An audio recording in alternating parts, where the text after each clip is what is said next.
So, good day po sir. Ako po si Marco Angelo Sisegin and kapartner ko po si Jacob Sebastian Calote. For this coding, we will explain how our Java program works. Ang title po nito ay School Management System. So, let's start po. Sa unang project, ito po yung main program ng buong project. Dito nagsisimula ang execution gamit ang main method. So sa unang pinapakita po nito yung title and tatanungin ka ng kung student ka ba o teacher. Ito po yung mag-print school management or are you a student or a teacher. Pag pinili mo naman ang student, magpiprint po ang last name, first name, middle name, and email.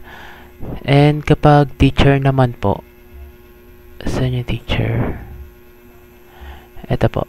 Magpiprint po ang, tatanungin ko po ng employee number and pati na rin ang pangalan, first name, middle name, and email, and employee number.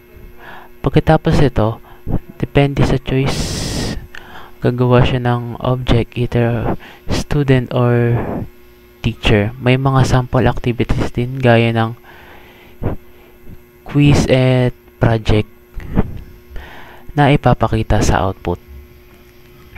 So, sa user naman, ang user.java po ay base class na mga user sa system.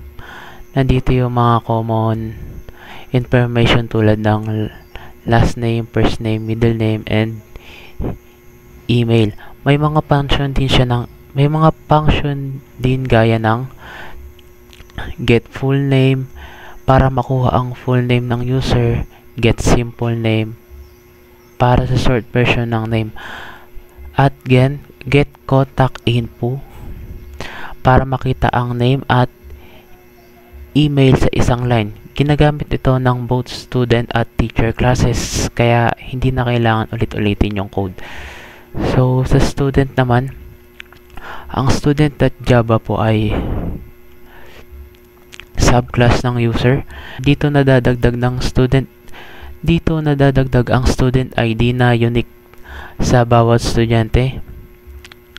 May method na show welcome po ay may method na show welcome para magpakita ng greetings, tapos may submit quiz at submit project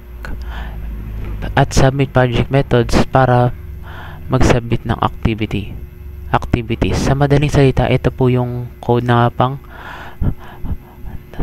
kumakatawan sa action ng isang estudyante sa system. And sa teacher naman,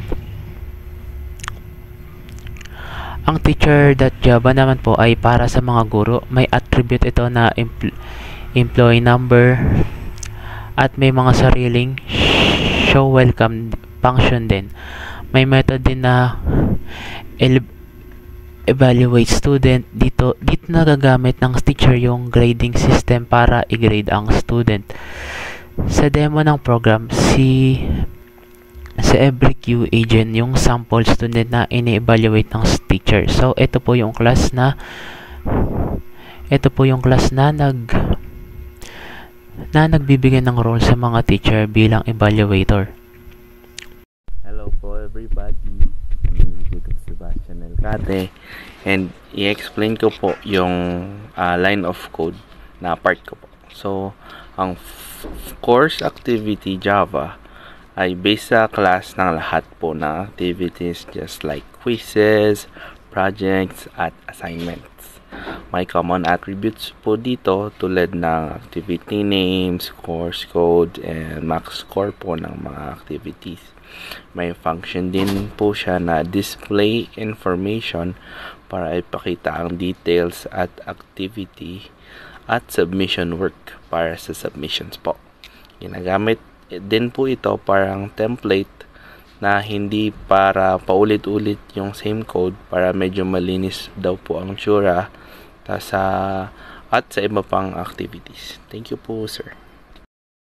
Sa quiz naman po, ang quiz.java po ay subclass ng course activity. Dito nadadagdag ang time limit ng total questions. May sariling display activity info para sa quiz details at submit work para ipakita kung ilang tamang sagot nakuha ng student. Example, kung 8 out of 10 ang score, ipapakita po yung output. Kaya ito po ang part ng system na nag-handle ng mga quiz type activities. Hello po again. Explain ko din po yung part po ng line ko na sa code is the project.java. Ito po naman po ay para sa mga projects ng students. Isa rin itong subclass din ng course activities po. Nagdadagdagan din dito na deadlines at requirements para may sariling method din ang display activity info para ipakita kung kailan po ang deadline ng requirement. Kapag po nag-submit si student ng project, lalabas po ang console kung ano ang isasubmit niya po. Thank you po, sir. Hello po again, sir. Explain ko na din po uli po ang line ng code po or the evaluation.java po. Isa po siyang abstract class na ibig sabihin or mean siya ang direct na ginagamit para gumawa po ng object. Siya po ang base class ng mga grading system po na dito namin may abstract methods po tulad ng evaluate student and calculate grade po. Kaya kahit abstract po siya, important din siya dahil dito naka-base yung grading system po ng logic. Thank you po, sir. So, dito naman sa grading system, ang grading system po ay subclass ng evaluation. Dito po nagaganap yung actual computation ng grade. Gumagamit ng evaluate student para kwentahin yung score ng estudyante, tapos tinatawag ang calculate grades para makuha yung letter grade. Example, kapag 90% and above ay A, and 80% to 89 ay B, and 70% to 79 ay C, 60% and 69% ay D, and kung mas mababa pa sa 60 ay F na. So sa project na ito, natutunan ko kung paano magpagana ng multiple Java files gamit ang object-oriented programming. Naiintindihan ko na ngayon yung kung paano mag-inherit ng code sa ibang classes, paano gumawa ng subclass, at kung paano magpasa ng data objects. Natutunan ko rin kung paano mag-handle ng user input at gumawa ng system na may real functions tulad ng pag-submit, pag-evaluate at pag-grade ng student. Yun lang po.